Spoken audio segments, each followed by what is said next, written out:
వరంగల్ జిల్లాలోని ఓ ప్రభుత్వ పాఠశాలలో క్షుద్ర పూజలు కలకలం సృష్టించాయి. రాయపర్తి మండలం మైలారం ప్రభుత్వ పాఠశాలలో గుర్తు తెలియని వ్యక్తులు క్షుద్ర పూజలు నిర్వహించారు. గత అర్ధరాత్రి పాఠశాల తరగతి గది ముందు ఒళ్ళు గగ్గురుపాటుకు గురి చేస్తే ఓ విధంగా పసుపు కుంకుమ నిమ్మకాయలతో పూజలు నిర్వహించారు. ఉదయం పాఠశాలకు వచ్చిన విద్యార్థులు అక్కడి సన్నివేశాలు చూసి ఒక్కసారిగా తీవ్ర భయాందోళనకు గురయ్యారు. ఉపాధ్యాయుల ఫిర్యాదుతో సంఘటనా స్థలానికి చేరుకున్న పోలీసులు విచారణ చేపట్టారు. విద్యాబుద్ధులు నేర్పే పాఠశాలలో ఇలాంటి వికృత పనులకు చేసిన వారిపై చట్టపరంగా చర్యలు తీసుకోవాలని గ్రామస్తులు పోలీసులను కోరారు.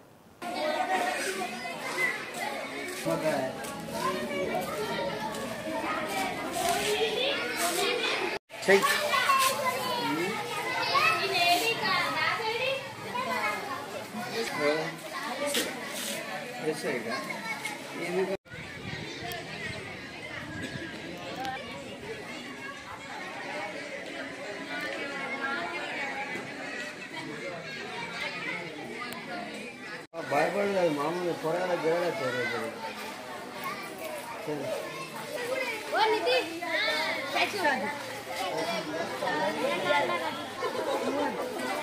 అదే